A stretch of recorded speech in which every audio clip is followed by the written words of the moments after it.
Hey guys, it's Jess. Welcome back to my channel. Today we're going to be talking about the Aries supermoon, which is a new moon eclipse. I'm going to go into the details of that before I get into the details of the actual solar eclipse and how important it is.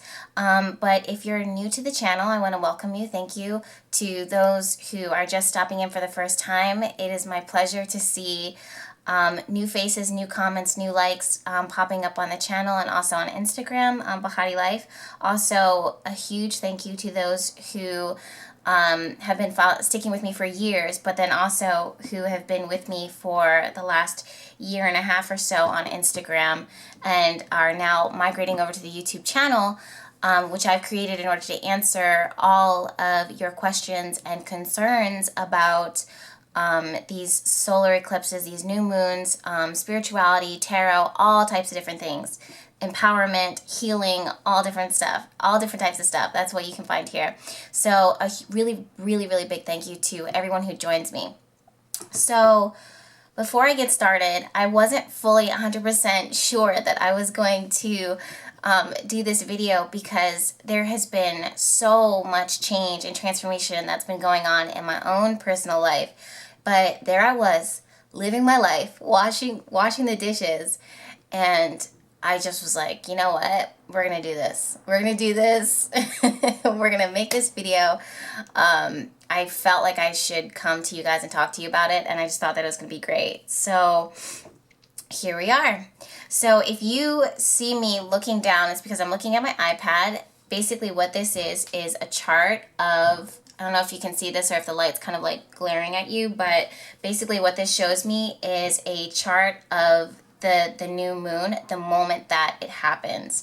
And I always 100% like to go with my intuition when I'm reading astrology and when I'm doing tarot or any type of coaching or talking about these things one-on-one, simply because even though astrology is a science. I know that there's some people who don't believe, and if you don't believe, then stick around, subscribe, and you'll become a believer. But it really is, for me, I just kind of, follow the science, but I also have to honor my intuition and what is kind of showing up there in regards to this chart. So, and in regards to the energy of the cosmos.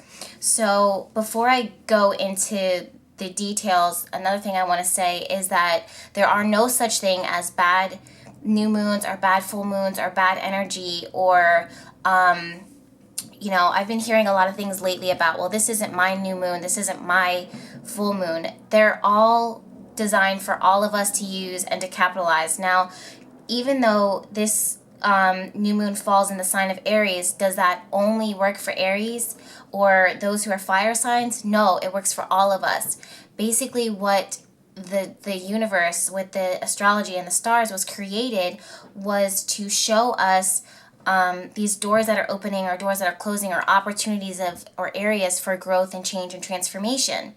So by kind of tracking the stars and by observing the movement of the stars and how they affect us in our day-to-day lives, it kind of nudges us to take a step or to be self-aware or to capitalize on whatever the energy is that is manifesting itself or bubbling there.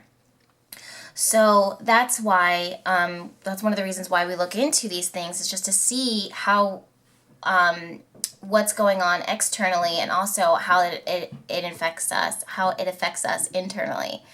So yeah, so looking into this now,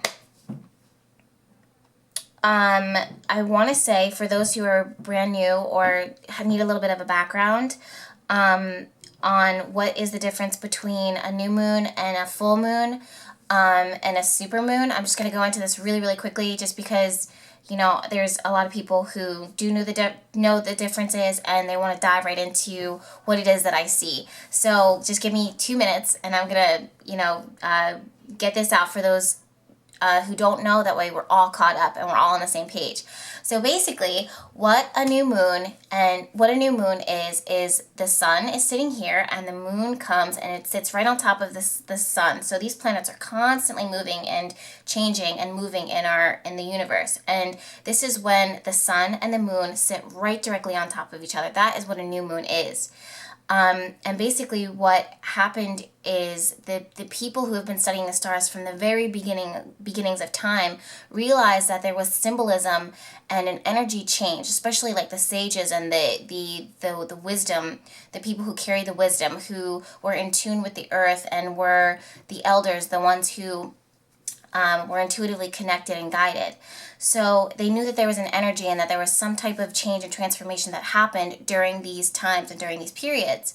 So then you have the full moon, and the full moon is when the sun is sitting on one side and then the moon is sitting on the opposite side. So they are opposing each other, and the sun lights up the moon.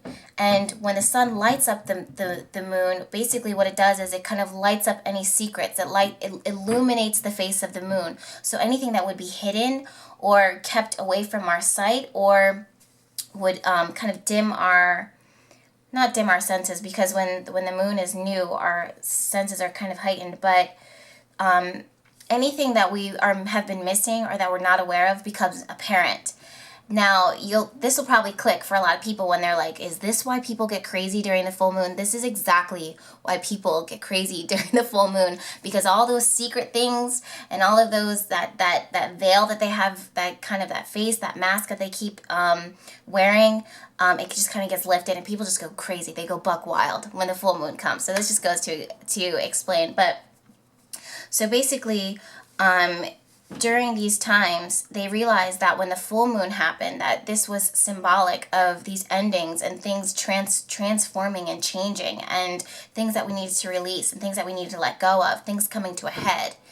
And with the new moon, they showed these doors that were being opened, these windows that were getting thrown open, especially with these solar eclipses and lunar eclipses. It's like magnified by 6 or 10, whatever the number is. It's just hugely powerful, way more powerful than these regular new and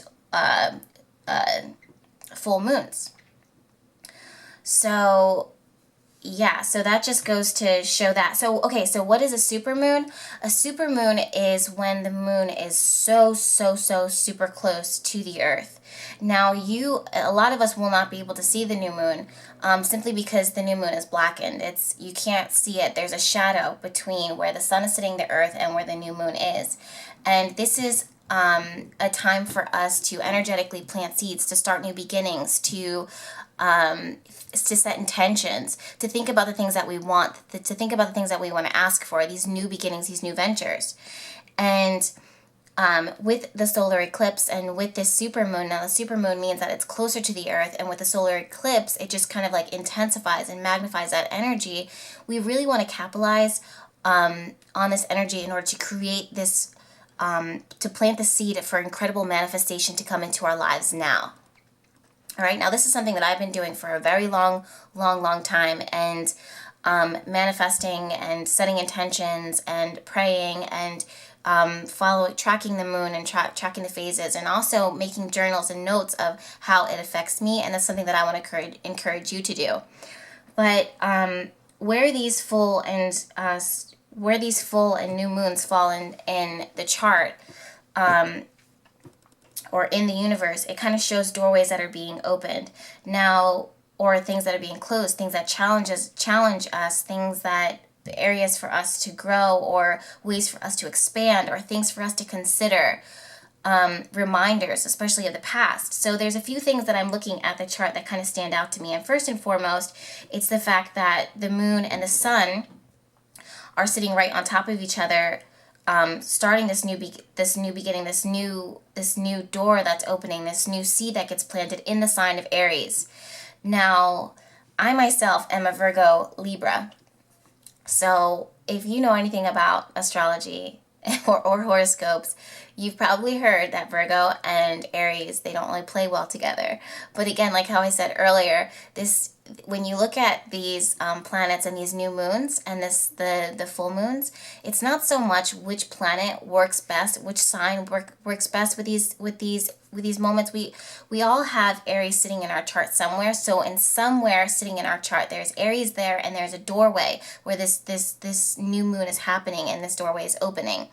So I really want everyone to keep an open mind. And the first thing that I think about with Aries is this pioneering spirit, this adventurer, the one who starts, the one who starts the adventure, the one who's brave enough to go in, to dive in head first, and to conquer their fears and to go for it. And this is energy that I think that a lot of us can really benefit from. In our day-to-day lives. Like if Aries is the first sign that starts the horoscope, Aries is the first sign that starts the 12 of the rest of them. And Aries is the first one to go in and dive in and jump in and to go for their dreams and to go to ask the question, to pop the question, to express themselves, to take that risk. And the fact that it's a new moon, it's a solar eclipse, to me, it's a supermoon. It just is really pushing us and ushering us to conquer our fear, to put ourselves out there, to whatever it was that we've been thinking. And the other thing that I'm getting too is like how impulsive this could be, because it's sitting right on top of Uranus. How impulsive this energy can be, and it's just kind of like maybe like a spark of some sort that's just like, you know what? This makes sense. This is something I have never thought to do, but I'm going to do it because I'm inspired to do it, and because in this moment I'm brave enough to do it. So if there is something that's kind of been, and it's a good idea to check your chart, but it's also an even better idea to check your internal feelings, your internal your guidance, your compass, to ask yourself, what is it that I've been wanting to do? What adventure do I want to do? And this could be, for some reason, the army came in, just popped into my head. Maybe like some type of, getting your hands dirty, getting rough, competitive sports, that type of stuff. Really kind of, while of course being careful. I don't want anybody to get hurt during this, because also Aries rules the head, and they're the signs that would just like ram their head into a wall and just be like, well, I went for it. And it's like, okay, well, you have this big bump on your head, and it's just like, you know what? Well, I went for it. All right, Aries, do you, Aries? But the way that it's the way that the planets are sitting, and this supermoon, this new moon, this new moon is really kind of asking us to, what if we had no fear, if we could do anything, what would we do? What would our lives look like? What would it be? What would I be doing? And to set the intention that those are the things that you're able to do, okay? Because again, this life that we live is meant to be limitless. We're meant to follow our passions. We're meant to follow our dreams, to listen to our hearts, and to take those risks. And every time we take those risks, we get rewarded. Ooh, I almost dropped my iPad. So I see that. So Venus represents beauty, luxury, our hearts, our feelings. No, actually Venus doesn't represent our feelings. The moon kind of represents our feelings. But Venus represents beauty and, those types of luxury. Like think of Aphrodite, that type of goddess energy. And she's sitting in the sign of she's sitting in the sign of Aries. Now, Venus sitting in Aries is not completely comfortable sitting in here, but again, it really, to me, kind of shows, oh my God, she's making a really nice trine. So a trine is two planets working really well together. Like the two energies, every planet has their own energy, and they play well and they mingle well, and then sometimes they conflict. But Venus is trining Mars, which really is kind of very sexy. It's very, the one thing that I'm getting is following the heart and then taking action in alignment with what the heart wants, and to move forward and to propel yourself forward. with whatever it is, whatever seeds it is that you're planting. Now, this could be the spark of a relationship. This can be not the spark of a relationship, but you setting the intention for a passionate union, to taking the risk, to believing that you actually can attract, the man of your dreams, this masculine man, or this fun, adventurous woman. Or if you want to travel, like this could be the spark that just kind of like, you know what, my heart has been guided here, and now I'm going to take those steps and make those moves in order to move myself in that direction. If this is for career, this is the person who dives in and sends their resume, or goes after the job that they've wanted, and they go about it aggressively because they're passionately moved in that direction. When Aries wants something, it goes for it. So this is the energy that I want us to kind of, you have no choice. You're going to be feeling this. For a lot of us, we're going to be feeling this. So the other thing is, like, the Pluto is sitting here, and Pluto represents transformation and evolving, and the things that subconsciously that we're pulled towards. And Pluto is squaring the moon, and squaring Uranus, and squaring the sun. Now, these could really be difficult, especially Pluto and the sun. It's like ice, fire, and ice, kind of like a spark, like a firework, kind of like hitting each other. And the moon represents the emotions, and the Pluto kind of like kind of when it's squaring, it's kind of when squaring is like a hard angle, and the two energies of those planets, which I mentioned before, are having a difficult time working together in a way that feels fluid, feels natural. They're just having a difficult time moving together, and squaring is a bit more difficult. So basically what happens is when the moon is squaring Pluto, it's just kind of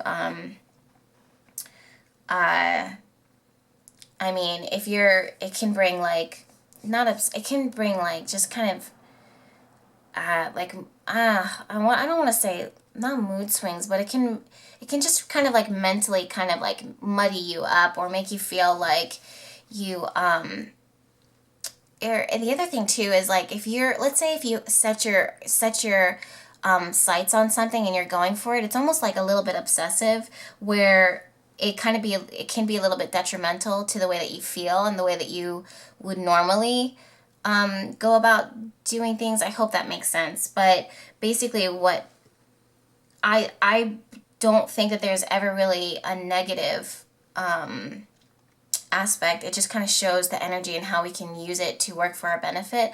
And in this case, I just want us to be careful of obsessing and thinking too hard about something, and allowing ourselves to feel bad about ourselves, or to focus on our insecurities and the things that don't make us feel good, our fears, the things that hold us back.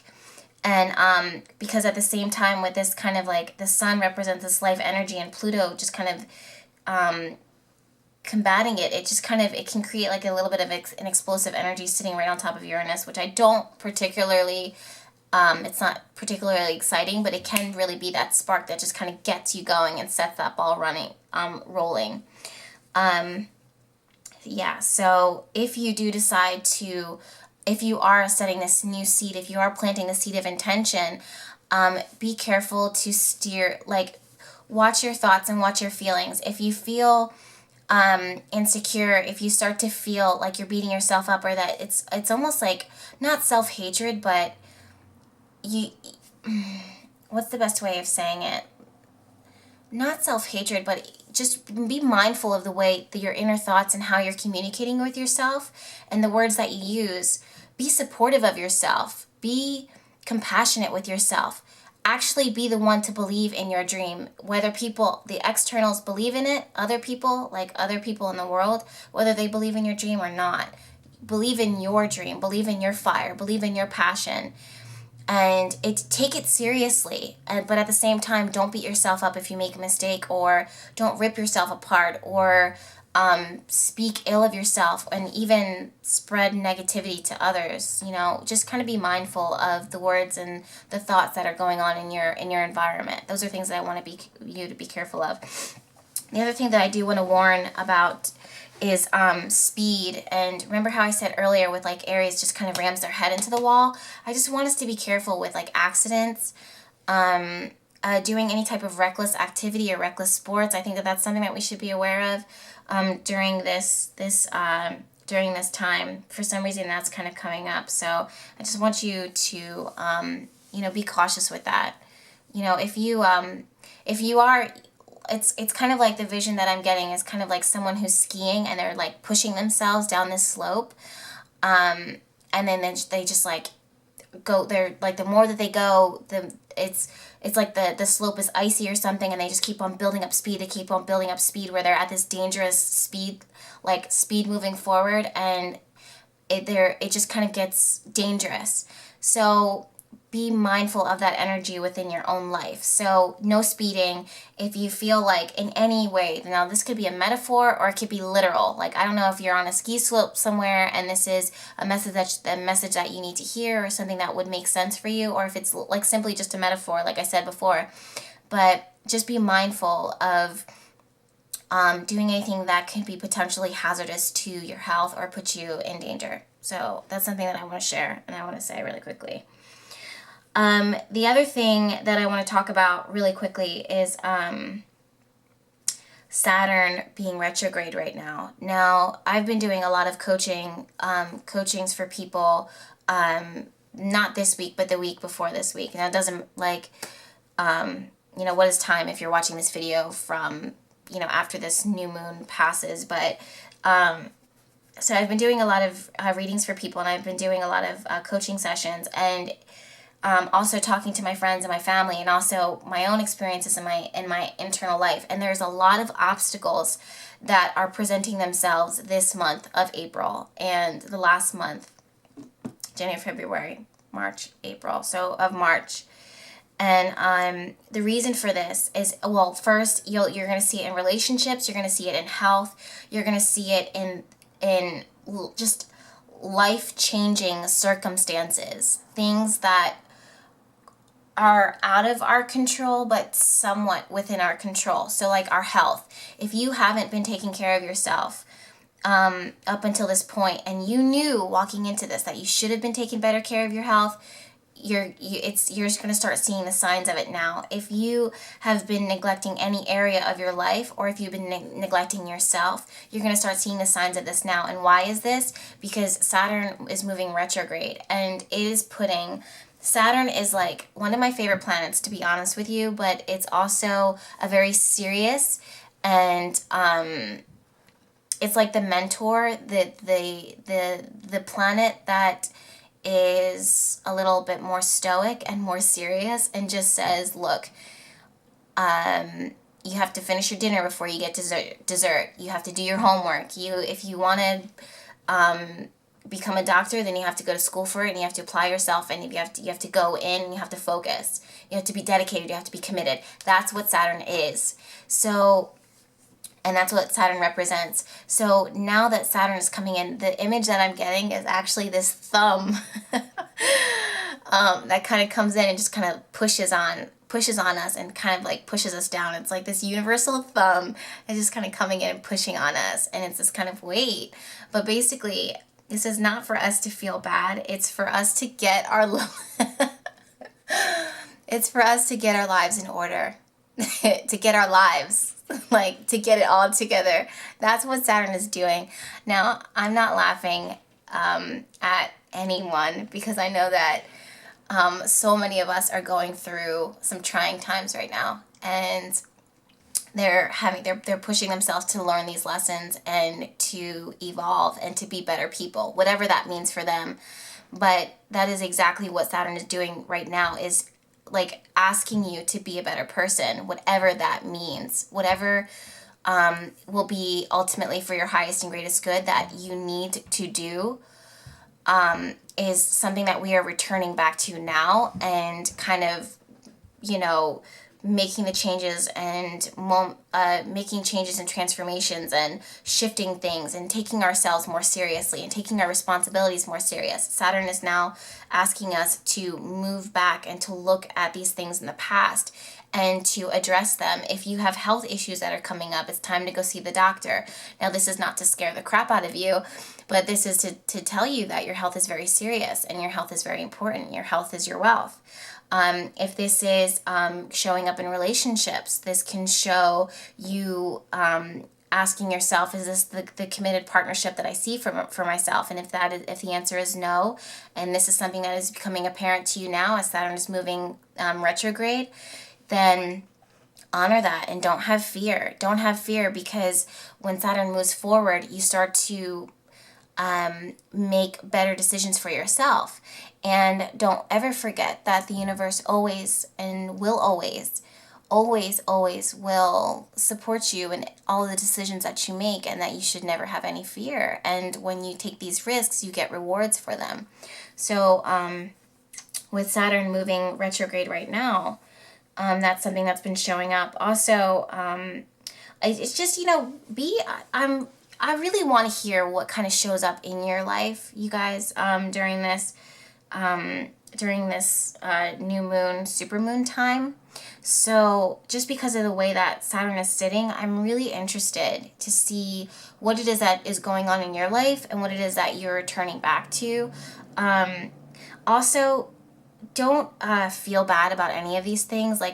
Don't feel scared, don't feel nervous. The way that this planet is sitting, all changes that you make now for the long term are going to be for your highest and greatest good. And the one thing I want to say that's kind of coming to me now is to put yourself first. Oh my gosh, I just want to take a huge heavy sigh with that. And are you putting yourself first? There's so many of us who are constantly giving and thinking about others and serving others, and we give ourselves 20% or 10% of the 90-80 that we give to the external world. And this is all fine and good short term, but long term it depletes our energy and it depletes our own internal resources. So I just want us to kind of, if you have to take a break, or if you have to pull back from a project or pull back from a relationship, or take, a spa week, not even a spa day, a spa week, a spa month, a spa year, I don't know, whatever it is that you know that you have to do, and you'll feel it, the body won't feel right. It's not dehydrated, but it's kind of like a balloon that has all the air just kind of zapped out of it, or pushed out of it, or just I've given, I give. This is something that I just want us to take seriously, and to take our time seriously, and to give back to ourselves just as much as we're giving to others. All right? So pretty much that's what I'm seeing in this chart. I will probably post this. No, I won't. I won't post this on Instagram, but I will post this on Twitter. Who am I kidding? I'm going to be honest with you guys. I'll post it on Twitter for you. You can find me at BehatiLife on Twitter. That's BehatiLife. Behati means she who brings light, and life means life, literally life. She who brings light into your life. That's what I do. So, so you can find that there. If you are called to, there's a lot of activity and a lot of movement going on my Instagram. Definitely follow me there at BehatiLife, same as on Twitter. Or if you want to book a reading or a coaching session, or to check out my bottles, because I do lunar and intention and beauty oils every new moon, every full moon, every other day. I'm in the BehatiLife Apothecary, making bottles and that are magically and lunar and intentionally charged. If you're interested in that, visit BehatiLife.com. But for now, you guys, it's been a great pleasure. And I know that we're all going through many, many incredible changes right now, but we're doing it together. And if you need help, or if you need a tribe, or if you need someone to talk to, I'm here. You can email me at BehatiLife@gmail.com, or yeah, go ahead and follow me on Instagram. But until then, it's been a pleasure. Thank you so much from the bottom of my heart for visiting my channel once again. And don't forget to comment below, to like the video if you love it, and subscribe. That way you don't miss out. Okay? So, new moon blessings to you all. Don't forget to set intentions, and I will talk to you hopefully very, very soon. Love you.